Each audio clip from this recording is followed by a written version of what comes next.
Co-powered by Techno.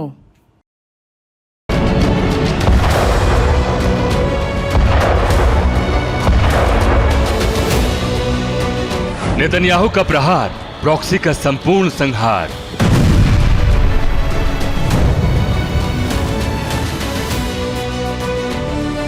Israel से order, Yemen में बारूदी बवंडर। पहले हिज्ब, अब हूती, अरब विनाश की घंटी।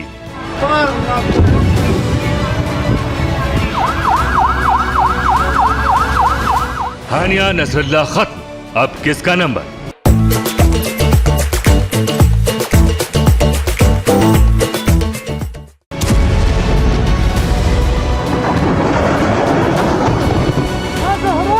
ऑपरेशन कयामत, तबाही का नया फ्रंट।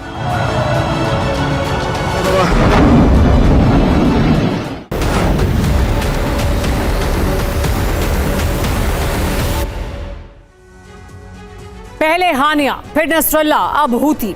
इजराइल अपने दुश्मनों को नहीं छोड़ता। दुश्मन कहीं छिपा हो, इजराइल खोज कर मारता है।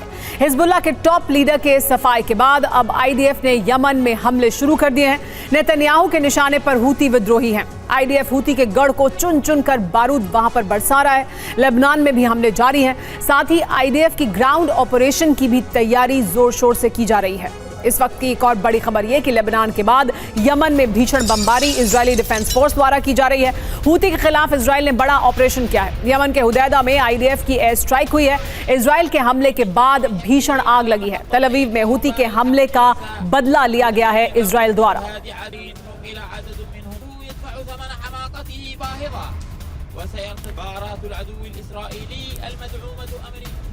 देखिए, आग की लपटों में घिरा यमन का हुदैदा शहर।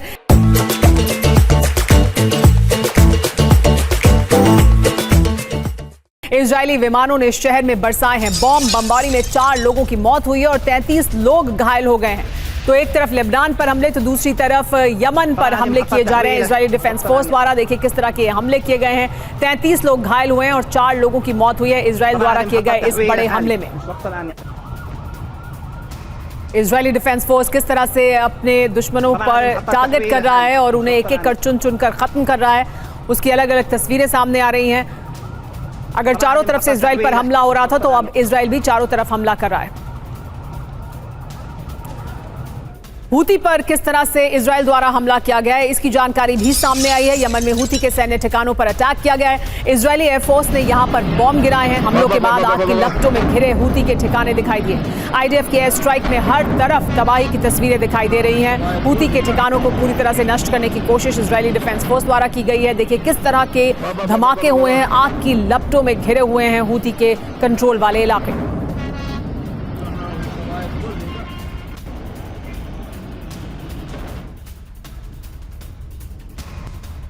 यमन में विनाशकारी हवाई हमले हो रहे हैं। आईडीएफ के 12 से ज्यादा विमानों ने यहां पर बॉम्ब गिरसाए हैं। बंदरगाह और ऊर्जा ठिकाने को निशाना बनाया गया है। गुरियन एयरपोर्ट पर हमले का बदला लिया गया है। तो देखिए किस तरह से हमले किए जा रहे हैं। गुरियन पर जो हमला किया गया था, गुरियन एयरपोर्ट पर, उस हमले का बदला लिया है इजरायली डिफेंस फोर्स ने और यहां बम बरसाए गए हैं। किस तरह से देखिए तस्वीरें सामने आ रही हैं।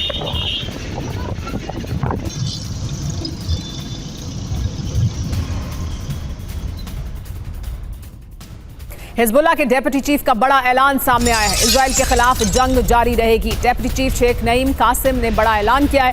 इजरायली नरसंहार किया है, ये कहा है नईम कासिम ने। बलिदान के अलावा अब कोई रास्ता नहीं है।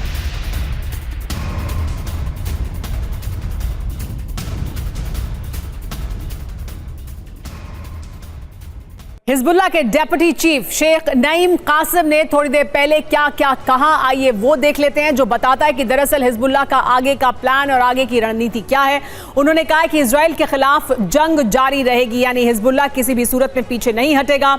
इजराइल के खिलाफ जंग को जारी रखेगा। हिजबुल्लाह रुकने वाला नहीं है। हिजबुल्लाह किसी भी सूरत में रुकेगा नहीं।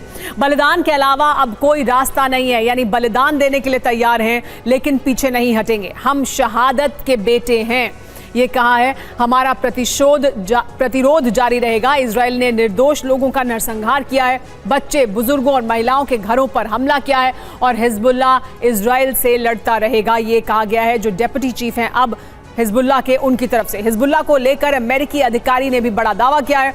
व्हाइट हाउस के राष्ट्रीय सुरक्षा विभाग के प्रवक्ता जॉन किर्बी ने दावा किया है कि हिजबुल्लाह जल्द से जल्द खुद को मजबूत करेगा।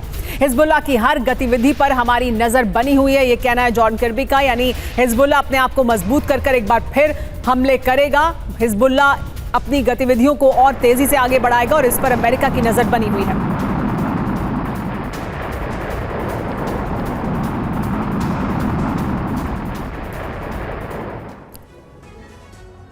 अब आइए देखते हैं कि हिजबुल्लाह को लेकर अमेरिकी रिपोर्ट दरअसल क्या कहती है। व्हाइट हाउस के राष्ट्रीय सुरक्षा विभाग का यह दावा है कि इजरायली हमले में हिजबुल्लाह की कमर टूटी है। नसरुल्लाह के मारे जाने के बाद शून्य जैसे हालात हैं हिजबुल्लाह, लेकिन फिर खुद को मजबूत करेगा, यह भी कहती है अमेरिकी रिपोर्ट। नसरुल्लाह के नहीं होने से लोग ज्यादा सुरक्षित महसूस करेंगे। हिजबुल्लाह के मददगारों पर भी अमेरिका की नजर बनी हुई है, यह कहा गया है अमेरिका द्वारा। तो हिजबुल्लाह अपने आप को मजबूत करने की कोशिश करेगा, लेकिन अमेरिका नजर बनाए हुए है। नसरुल्लाह की मौत का बदला लेने के लिए ईरान ने लेकिन ब्लूप्रिंट बना लिया है, जिसमें इजराइल को कैसे तबाह करना है इसके लिए टारगेट फिक्स किए गए हैं। खासतौर से इसका जिम्मा ईरानी प्रॉक्सी संगठनों को सौंपा गया है, जबकि ईरान बैकडोर से मदद करता रहेगा। इसके लिए ईरान के सुप्रीम लीडर अयातुल्लाह खामेनेई ने एक सीक्रेट मीटिंग बुलाई, जिसमें ईरानी प्रॉक्सी के कई शीर्ष कमांडर भी मौजूद थे। मीटिंग खत्म होने के बाद प्रॉक्सी गुटों ने हमले शुरू कर दिए और यह संदेश दे दिया कि हर कीमत पर नसरुल्लाह की मौत का बदला लेकर रहेंगे।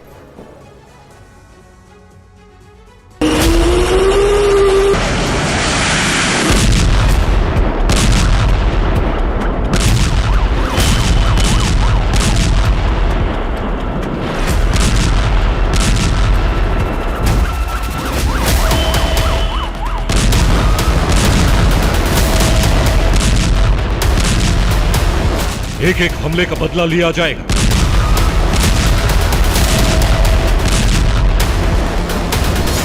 हिजबुल्लाह की मौत का हिसाब लिया जाएगा।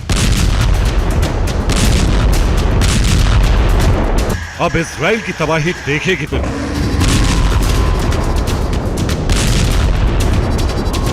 यह ऐलान उन तमाम ईरानी प्रॉक्सी ने कर दिया है जो इजराइल की बर्बादी का मंसूबा पाले हुए हैं।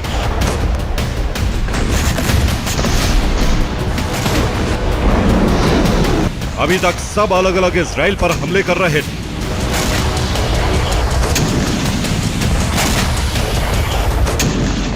लेकिन ईरान के कहने पर सभी एकजुट होकर हमले की तैयारी में जुट गए। यानी इजराइल के लिए बड़ा संकट खड़ा हो गया। अब उसे कई मोर्चों पर एक साथ जंग लड़नी पड़ेगी। हूती और हमास ने हमले करके इसका ट्रेलर भी दिखा दिया है और इस बार इजराइल और अमेरिकी सैन्य ठिकाने दोनों पर हमले किए गए। हूती ने जहां यमन से मिसाइलें दागी, वहीं सीरिया इराक में मौजूद अमेरिकी बेस पर हमले किए गए।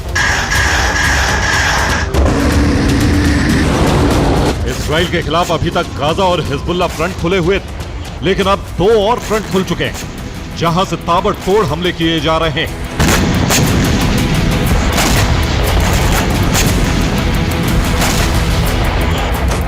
तेल अवीव और दूसरे इलाकों में लगातार सायरन बज रहे हैं।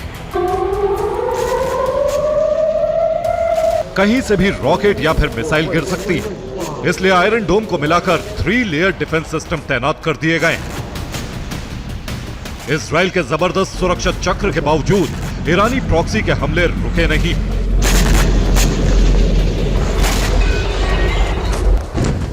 हमास हिजबुल्लाह के बाद अगर कोई हमलावर है तो वो यमन से संचालित हूती संगठन है, जिसकी मदद रूस और ईरान कर रहे हैं। हूती ने तेल अवीव पर लाल सागर से बैलिस्टिक मिसाइलें दागी। हालांकि इजराइल ने दावा किया है कि सभी मिसाइलों के हमलों को नाकाम कर दिया गया। इस बीच हूती की तरफ से बयान जारी हुआ है, हिजबुल्लाह चीफ नसरुल्लाह का बलिदान बेकार नहीं जाएगा, इजराइल को इसकी कीमत चुकानी पड़ेगी। नसरुल्लाह की मौत का बदला बहुत जल्द लिया जाएगा। इसके अलावा हूती ने लाल सागर में पश्चिमी देशों के कार्गो जहाजों पर हमले किए, जिसमें टास्क फोर्स ने कई हमले नाकाम कर दिए। टास्क फोर्स ने यमन में मौजूद हूती के ठिकानों पर भी हमले किए।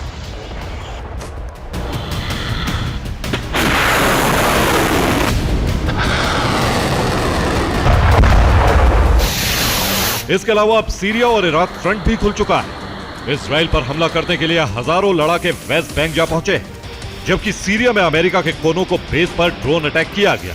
हालांकि हमले को नाकाम करने का दावा अमेरिका ने किया, लेकिन खबर है कि सैन्य बेस के पास कामिकाजी ड्रोन गिरा था। अब हालात ऐसे हैं कि इराक और सीरिया में मौजूद अमेरिकी सैन्य ठिकानों पर बमबारी की जा रही। ऐसे में पेंटागन को नए सिरे से रणनीति बनानी पड़ रही, जिससे हमलों को रोका जा सके। प्रॉक्सी के टारगेट पर इजरायली और अमेरिकी दूतावास आ चुके। इस बीच ईरान के सुप्रीम लीडर ने धमकी दी। सभी प्रॉक्सी इस वक्त हिजबुल्लाह के साथ हैं। प्रॉक्सी गुट इजराइल को पछताने पर मजबूर कर देंगे। यानी ईरान प्रॉक्सी को उकसा रहा है, इसके लिए हथियार भी भेज रहा है, जिसमें रूस ईरान की मदद कर रहा है। यही वजह है प्रॉक्सी गुटों का जोश हाय। वो इजराइल को दहलाने का बारूद तैयार कर चुके हैं।